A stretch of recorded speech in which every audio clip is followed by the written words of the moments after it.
اگر میں کسی ایک شخصیت کا نام لوں جسے دیکھ کر نظر ٹھہر جاتی اور بے پناہ پیار ابھر آتا، وہ نام صرف اور صرف گلوکارہ نازیہ حسن کا ہے۔ اگر ملکہ حسن کی دیوی اور پری سے بھی بڑھ کر کوئی لفظ ہوتا تو نازیہ ہی اس کی حقدار ٹھہرتی۔ دل فریب چہرہ، پرکشش شخصیت، سریلی آواز اور بھرپور نسوانی ادائیں، پاپ میوزک کی ملکہ نازیہ حسن کو نہ زمانہ فراموش کر سکا اور نہ کبھی کر سکے گا۔ 10 سال کی عمر میں کیریئر کا آغاز کرنے والی نازیہ حسن نے اپنی مختصر زندگی میں بے مثال شہرت اور محبت حاصل کی۔ ان کا شمار پاکستان کے ان ستاروں میں ہوتا ہے کہ جن کی شہرت پاکستان اور ہندوستان تک محدود نہیں بلکہ وہ پوری دنیا میں اپنے ملک کی پہچان بن گئی۔ ایشیا کے اندر جدید موسیقی کے پائنیئرز میں نازیہ حسن کا نام سنہرے حروف میں لکھا جا سکتا ہے۔ نازیہ کی بے مثال مقبولیت میں ان کی مدھر آواز اور گلوکاری کے منفرد انداز کے ساتھ ساتھ ان کی شخصیت کا بھی بڑا کردار تھا۔ نسوانیت سے بھرپور، باوقار اور سلجھی ہوئی نازیہ طبی طور پر بہت شرمیلی اور حساس لڑکی تھیں۔ آنکھوں میں ادائیں،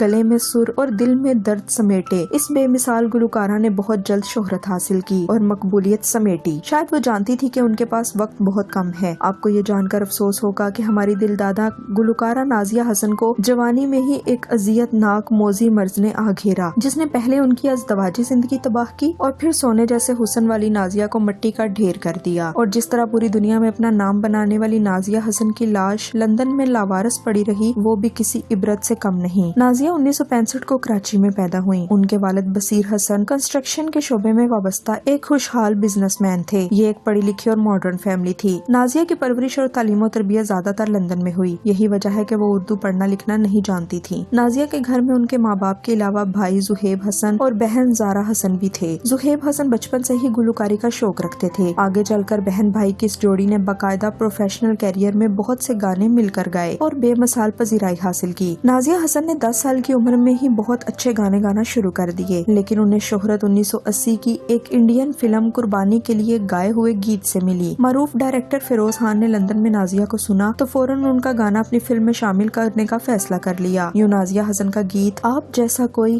منظر عام پر آیا اور آتے ہی چھا گیا۔ نازیہ راتوں رات ہندوستان اور پاکستان میں مشہور ہو گئیں۔ اس وقت ان کی عمر صرف 15 سال تھی۔ نازیہ حسن ایک بہت ہی بھولی بالی اور معصوم لڑکی تھیں جنہیں رنگا رنگ دنیا سے کوئی لگاؤ نہیں تھا۔ انہیں گلوکاری کا شوق ضرور تھا اور انہیں ایک بے مثال آواز کا بھی تحفہ ملا تھا، لیکن وہ بچپن سے ہی اس ہنگامہ خیز دنیا کو پسند نہیں کرتی تھیں اور اس کی جھلک ان کی کم عمری میں دیے گئے انٹرویوز میں دیکھی جا سکتی ہے۔ گیت آپ جیسا کوئی کے لیے نازیہ کو پلے بیک سنگنگ کا فلم فیئر ایوارڈ بھی ملا۔ Filmfare award Bollywood کا سب سے بڑا ایوارڈ ہے اور نازیہ نے یہ صرف 15 سال کی عمر میں ہی حاصل کر لیا۔ نازیہ پہلی پاکستانی تھی جنہیں یہ ایوارڈ دیا گیا۔ آپ جیسا کوئی اس قدر مقبول ہوا کہ ہر طرف بس اسی گیت کا چرچا تھا۔ بارڈر کے دونوں طرف اخبارات اور ٹی وی چینلز نازیہ کے انٹرویوز کے لیے بے قرار رہنے لگے، لیکن نازیہ اس وقت اسکول میں تھی اور ان کے والدین کی پہلی ترجیح ان کی تعلیم تھی۔ آپ جیسا کوئی سے شہرت کی بلندیوں کو چھونے کے 1 سال بعد نازیہ نے اپنے بھائی زہیب حسن کے ساتھ مل کر اپنا پہلا باقاعدہ البم ڈسکو دیوانے ریلیز کیا۔ اس البم نے پوری دنیا میں جدید موسیقی کے شوقین افراد کو دیوانہ بنا دیا تھا۔ پاکستان اور انڈیا ہی نہیں بلکہ کئی ملکوں میں یہ البم مقبولیت کے لحاظ سے نمبر 1 رہا۔ نازیہ ایک انٹرنیشنل سیلیبریٹی بن گئی۔ وہ پاکستان اور ہندوستان میں جہاں جاتی ہزاروں افراد کا مجمع ان کے استقبال کے لیے منتظر ہوتا۔ وہ اس وقت برطانیہ میں زیر تعلیم تھی، وہاں بھی ایک جانی پہچانی شخصیت بن گئی۔ اس البم کا ٹائٹل سانگ ڈسکو دیوانے آج تک ایک انتہائی مقبول گیت ہے جسے کئی بار ریمیک بھی کیا جا چکا ہے اور بالی ووڈ میں اسے کئی دفعہ فلمایا گیا۔ نازیہ اور زہیب پہلے جنوبی ایشیا کے گلوکار تھے جنہیں میوزک کی معروف انٹرنیشنل کمپنی EMI نے سائن کیا۔ نازیہ اور زہیب کی کامیابیوں کا یہ سلسلہ یوں ہی چلتا رہا۔ حالانکہ اس وقت دونوں بہن بھائی زیر تعلیم تھے۔ زہیب نے MBA کیا لیکن نازیہ نے رچمنڈ یونیورسٹی سے گریجویشن کے بعد لندن یونیورسٹی سے لاء کی ڈگری بھی حاصل کی۔ تعلیم مکمل کر کے وہ اقوام متحدہ سے وابستہ ہو گئیں اور کئی سال وہاں ملازمت کرتی رہیں۔ پھر ایک وقت ایسا بھی آیا کہ اسی اقوام متحدہ کی تنظیم یونیسیف نے نازیہ کو اپنا کلچرل ایمبیسڈر مقرر کیا۔ یونیسیف بچوں کی فلاح و بہبود کے لیے کام کرتی ہے۔ شاندار مقبولیت اور پرکشش شخصیت کی بدولت نازیہ کو فلموں میں اداکاری کرنے کی آفرز بھی ہونے لگی، لیکن نازیہ نے کوئی آفر قبول نہ کی۔ ایسے ہی ایک پیشکش 1982 کے فلم سٹار کے لیے بھی ہوئی، لیکن نازیہ نے انکار کر دیا۔ اس فلم کے لیے سانگ ٹریک انہوں نے ریکارڈ کروایا۔ یہ سانگ ٹریک ایک البم 1984 میں ریلیز ہوا اور بارڈر کے دونوں طرف چھا گیا۔ نازیہ اور زہیب کا تیسرا البم ینگ ترنگ 1984 میں ریلیز ہوا۔ اس البم کے گیت نازیہ اور زہیب نے خود لکھے تھے۔ میوزک زہیب اور بھارتی کمپوزر بیڈو نے ترتیب دیا تھا، جبکہ ڈائریکشن کے فرائض امت حنان اور جان کنگ نے سر انجام دیے۔ ڈیوس روز اور گیتی روز بھی اس البم کی تیاری میں شامل تھے۔ 10 گیتوں پر مشتمل اس البم کے کئی گیت गीत बहुत मकबूल हुए, जिनमें सरे फहरिस्त आंखें मिलाने वाला था। यंग तरंग की शानदार कामयाबी के 3 साल बाद 1987 में नाजिया और जुहेब ने चौथा एल्बम हॉट लाइन रिलीज किया। ये एल्बम डिस्को दीवाने के बाद नाजिया और जुहेब का सबसे कामयाब एल्बम साबित हुआ। पाकिस्तान, हिंदुस्तान और बरतानिया में मकबूलियत के कई रिकॉर्ड तोड़ने वाले इस एल्बम में 13 गीत शामिल थे। इसमें से ज्यादातर गीत मकबूलियत की बुलंदियों पर पहुंचे, लेकिन सबसे ज्यादा कामयाबी इन्हीं को हासिल हुई। 1988 में जनरल ज़ियाउल हक के एक हादसे में जाँ बहक होने के बाद बेनजीर भुट्टो की हुकूमत आई, जिसके साथ मुल्क में तब्दीली आना शुरू हुई। ज़ियाउल हक के दौर की पॉलिसी तब्दील करते हुए आजाद ख्याल और लिबरल रवैये को फरोग दिया गया। ऐसे में पाकिस्तान टेलीविजन का रंग ढंग भी बदलना शुरू हुआ। पीटीवी ने कई जदीद नोयत के प्रोग्राम नशर करना शुरू किए। पाकिस्तान में पॉप म्यूजिक का शजर तो पहले ही तनावर हो चुका था, लेकिन अब इसे सरकारी सरपरस्ती भी हासिल हो गई। ऐसे में पीटीवी ने म्यूजिक 79 के नाम से एक प्रोग्राम शुरू किया। ये अपनी तर्ज का एक मुनफरिद शो था। पाकिस्तान में इससे पहले पॉप म्यूजिक का कोई बाकायदा प्रोग्राम नहीं हुआ था। इस प्रोग्राम के प्रोड्यूसर शुएब मंसूर थे। शुएब मंसूर का नाम ही मियार की जमानत समझा जाता था। नाजरीन बेसब्री से इस प्रोग्राम का इंतजार करने लगे। जब ये प्रोग्राम टेलीकास्ट हुआ तो तवक्कुआत पर पूरा उतरा।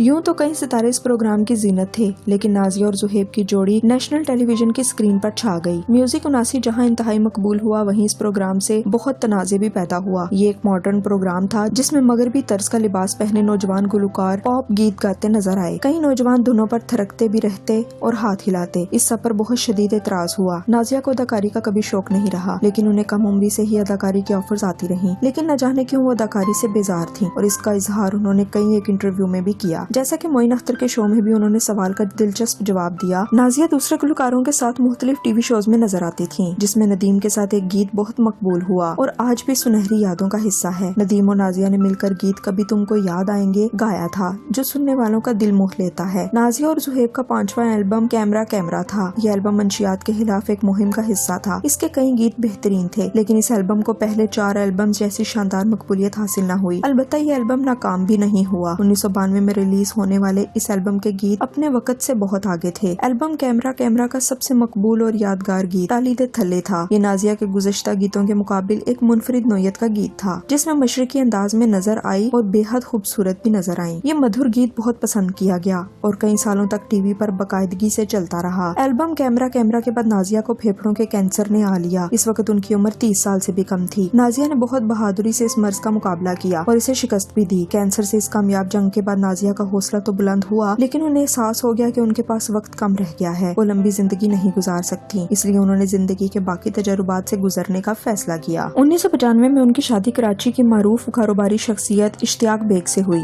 इश्तियाक बेग के साथ नाजिया ने शाहाना जिंदगी गुजारी। नाजिया और इश्तियाक दोनों ही घूमने फिरने के बहुत शौकीन थे। उन्होंने चंद सालों में 60 मुल्कों की सैर की। इस दौरान वो बीमार बच्चों के चेहरे पर मुस्कुराहट बिखेरने के लिए काम करने वाली आलमी तंजीम महकाविश को पाकिस्तान ले आई। 1997 में अल्लाह ने नाजिया को औलाद की नेमत से भी नवाजा, जो कि किसी मोजज़े से कम न था। कैंसर से मुतासरा खवातीन के लिए औलाद को जन्म देना तकरीबन नामुमकिन होता है, लेकिन नाजिया के यहाँ बेटा हुआ जिसका नाम आरेज हसन है। लेकिन अफसोस के नाजिया अपने बेटे को बड़ा होता देखना नसीब न हुआ। 1999 में उनका कैंसर लौट आया। अबकी बार भी उन्होंने इस बीमारी का बहुत बहादुरी से सामना किया। वो कीमोथेरेपी के तकलीफ ते मराहल से गुजरी और बैरून मुल्क ज़ेरे इलाज रही। इस सारे दौरानिया में वो डिप्रेशन और मुख्तलिफ खानदानी मसाइल का भी सामना कर रही थी। इश्तियाक बेग से उनकी खुशगवार नजर आने वाली शादी सन 2000 में 3 अगस्त के रोज तलाक पर खत्म हो गई। यानी लाखों दिलों के मलका पर ये वक्त भी आया कि उन्हें उनका हमसफर छोड़कर चला गया। कहाँ हजारों लोग उनके लिए तरसा करते थे, और अब नाजिया की आंखों ने ये वक्त भी देखा कि उन्हें कोई छोड़ गया। समझने वाले समझे तो ये बहुत गैर मामूली बात है। इस तलाक के सिर्फ 10 दिन बाद 13 अगस्त 2000 के दिन नाजिया इस दुनिया से रुखसत हो गयी। कहा जाता है कि ये अजीम फनकार पॉप की मलका करोड़ों दिलों की धड़कन अपने आखिरी वक्त में लंदन के अंदर मौजूद लावारसों के एक मरकज में थी। उन्हें लंदन में ही दफनाया गया। एक बेमिसाल हुस्न, एक बेनजीर आवाज, सिर्फ 33 साल की उम्र में मनो मट्टी तिले चली गई। लेकिन बेशुमार मद्दाहों के दिलों में वो प्यारा